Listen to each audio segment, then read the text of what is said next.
Hola, ¿cómo están? Bueno, hoy quiero invitarlos un poco a desentrañar cuál es la esencia que mayormente está hoy perjudicando a pueblos enteros. Fíjense que estamos en el segundo año de este programa sistemático totalmente minuciosamente detallado que nos llevó al globo completo hacia situaciones que han perjudicado economías domésticas, independencias de estados nacionales, soberanías políticas en tela de juicio y donde pareciera que no hay una luz al final del túnel. Este sendero nunca terminará. Más allá de las medidas que se estén tomando desde el punto de vista sanitario, hay otra situación que en realidad corroe más el alma de los pueblos, que está vinculado a la economía.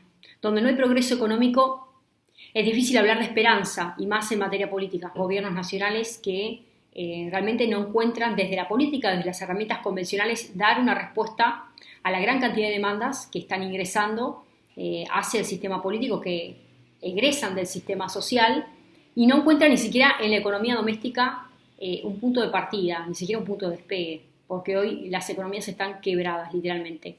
Estamos en el segundo año consecutivo de este plan nefasto que está haciendo sucumbir la noción de confianza, ¿no? De esperanza hacia los políticos, ¿no? Hacia la clase dirigente en su conjunto. Quiero tomar como referencia cómo se deposita esos niveles de confianza hacia algo o hacia alguien y cómo puede cambiar incluso la valutación, o sea, la ponderación, el valor que se le da ya sea a esa acción o ese objeto. La medida que tomó en estos días El Salvador, donde a partir de la decisión de aceptar como moneda de curso legal al Bitcoin, a esta criptomoneda, en paralelo justamente con el dólar estadounidense se produce un repunte en su cotización. Recordemos que hace unos días atrás el CEO de Tesla, desde sus declaraciones, hizo que se desplomara un 40% la cotización del Bitcoin. Desde esta decisión que toma El Salvador, viene increyendo la cotización de esta moneda virtual.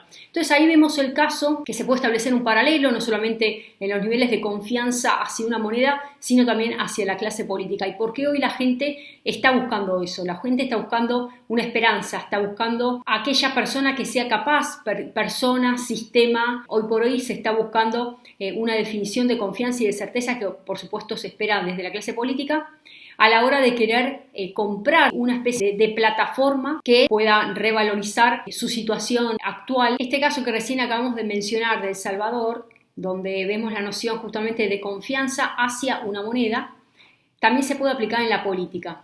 Pero vamos a volver un poco a la noción etimológica, el concepto. Que la moneda en realidad lleva intrínseco un valor fiduciario. Tiene que ver con la fiducia, con la confianza.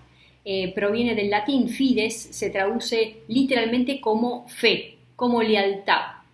Entonces, toda vez que uno deposita un valor específico de creencia sobre una moneda de curso legal y obligatorio, se le imprime un valor. O sea, lejos de lo que establezca el mercado, existe otro valor que es más importante, que es mayúsculo, que tiene que ver con la fe que se está imprimiendo en esa moneda. Tal es así que hoy por hoy en Argentina, si vamos al caso del peso, ha perdido valor. Ha perdido valor porque hoy ya literalmente prácticamente es un papel pintado donde se utiliza a la moneda americana, al dólar estadounidense, como valor, moneda de ahorro forzoso. Hoy por hoy, para no perder la capacidad adquisitiva y la capacidad de ahorro que pueda tener cualquier ciudadano. No solamente sucede aquí en Argentina, sino en tantos países donde la moneda nacional no tiene peso propio. Y recordemos que históricamente Argentina sí ha contado con una moneda muy fuerte, hace tanto tiempo atrás, y sería momento incluso de poder reflotar ese tipo de ideales. Decía Juan Bautista Alberdi, en política no hay existencia nacional, no hay Estado, no hay cuerpo de nación, si no hay consolidación o unión de ciertos intereses, medios y propósitos, como no hay vida en el ser orgánico cuando las facultades vitales cesan de propender a un solo fin. Y hoy justamente no existe esa visión mancomunada, no existe una esencia comunitaria, no existe un político que esté velando por esa situación de progreso material y específico, toda vez que existe un pacto, toda vez que existen compromisos previos, toda vez que no existe una agenda de defensa del interés nacional, que no solamente se aplica en Argentina, vuelvo a decir, sino todos aquellos países que hoy han elegido pactar con agendas totalmente transnacionales. Se está bregando por el interés común y hoy la labor que se le está asignando a cualquier gobernante de turno es justamente orientar los destinos de una nación. ¿Y el pueblo qué tiene que hacer? Creer. Al pueblo se le pide creer, al pueblo se le pide confiar, que todo el esfuerzo que esté realizando sea para la idea colectiva del progreso de una patria, de una nación, del desarrollo. Entonces, toda vez que existe una ceguera, una miopía, un pacto previo, un cepo, un grillete, una mordaza, hace que necesariamente exista una anomia, una situación disfuncional en la base de una pirámide, de una estructura, de una sociedad. Y esa anomia que se ve en todo el cuerpo social nace desde la desorientación de la cúspide, cuáles los políticos de turno que han elegido pactar, lejos de estar abrazando esta situación que está vinculada a velar por el progreso material y también diría espiritual, porque una persona que no logra la realización individual es difícil que tenga el sentido de felicidad, ¿no? Como decía un poco Aristóteles, ¿no? Una diferencia entre vivir y vivir bien. Vivir para Aristóteles es sobrevivir. Y vivir bien es vivir. Y el sentido de felicidad indudablemente está ligado al progreso material. Ahora, cuando un individuo no tiene esa capacidad de ver su horizonte materializado en suelo nacional, comienza esa crisis identitaria donde ya ni siquiera existe orgullo de ser nacional, de patria, de pertenencia, de valores. Han bregado por una organización política para nuestra nación, para nuestro país. Y otra de las frases de Juan Bautista Alberdi decía: ni la guerra, ni la revolución, ni la peste son más temibles por sus efectos desastrosos en el país que lo que es una crisis económica. Y hoy literalmente lo que se está poniendo en tela de juicio es eso. Tierra totalmente pulverizada es lo que está dejando como tendedero. Existe una situación de mordaza de parte de las jurisdicciones provinciales. Aquí en Argentina hay una dependencia directa donde la visión totalmente unitaria del poder de turno ha logrado atosigar las finanzas, las arcas y el diseño incluso presupuestario de cada una de las provincias.